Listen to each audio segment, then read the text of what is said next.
CPM നേതാവായിരുന്ന K അനിരുദ്ധന്റെ മകനെ ഹിന്ദു ഐക്യവേദി തിരുവനന്തപുരം ജില്ലാ അധ്യക്ഷനായി തെരഞ്ഞെടുത്തു. തിരുവനന്തപുരത്ത് ചേർന്ന ജില്ലാ സമ്മേളനത്തിലാണ് കസ്തൂരി അനിരുദ്ധനെ ജില്ലാ അധ്യക്ഷനായി പ്രഖ്യാപിച്ചത്.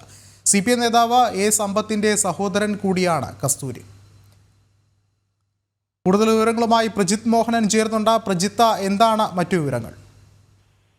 വിഷ്ണു, ഈ CPM നേതാവായിരുന്നു, അതായത് വെറുമൊരു CPM നേതാവായിരുന്നില്ല. കെ അനിരുദ്ധൻ എന്നുള്ളത് CPMന്റെ പഴയകാലത്തെ ഏറ്റവും പ്രധാനപ്പെട്ട നേതാക്കളിൽ ഒരാളായിരുന്നു.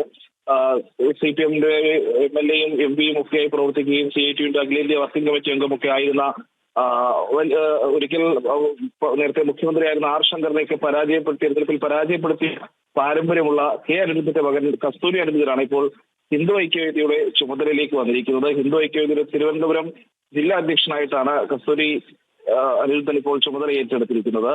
തിരുവനന്തപുരത്ത് നടന്ന ജില്ലാ സമ്മേളനത്തിലായിരുന്നു ഈ പ്രഖ്യാപനം ഉണ്ടായത്. ഇതിൽ ഏറ്റവും ശ്രദ്ധേയമായ കാര്യം, ഇപ്പോഴത്തെ CPM നേതാവും CITയുടെ ചുമതലക്കാരനും ഒക്കെ ആയിട്ടുള്ള മുൻ MP എ സമ്പത്തിന്റെ സഹോദരൻ കൂടിയാണ് ഇപ്പോൾ ഹിന്ദു ഐക്യവേദിയുടെ സംഘപരിവാർ സംഘടനയുടെ തിരുവനന്തപുരം ജില്ലാ അധ്യക്ഷനായി ചുമതല ഏറ്റെടുത്തിരിക്കുന്നത് എന്നുള്ളതാണ്.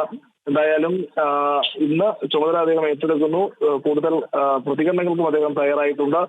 അടുത്ത കാലത്ത് വിവിധ ക്ഷേത്ര പ്രസ്ഥാനങ്ങളിലേക്ക്, മറ്റ് രാഷ്ട്രീയ സംഘടനകളിൽ നിന്നും പൊതുസമൂഹത്തിൽ നിന്നുമൊക്കെ കൂടുതൽ ആളുകൾ ഈ സംഘപ്രസ്ഥാനങ്ങളിലേക്ക് വരുന്നു എന്നുള്ള ഒരു തെളിവ് കൂടിയായി, അതിന്റെ ഒരു ആഴം കൂടി വ്യക്തമാക്കുന്നതാണ് ഇപ്പോൾ ഈ കസ്തൂരി അനിരുദ്ധന്റെ ഹിന്ദു ഐക്യവേദിയിലെ ചുമതല ഏറ്റെടുക്കൽ.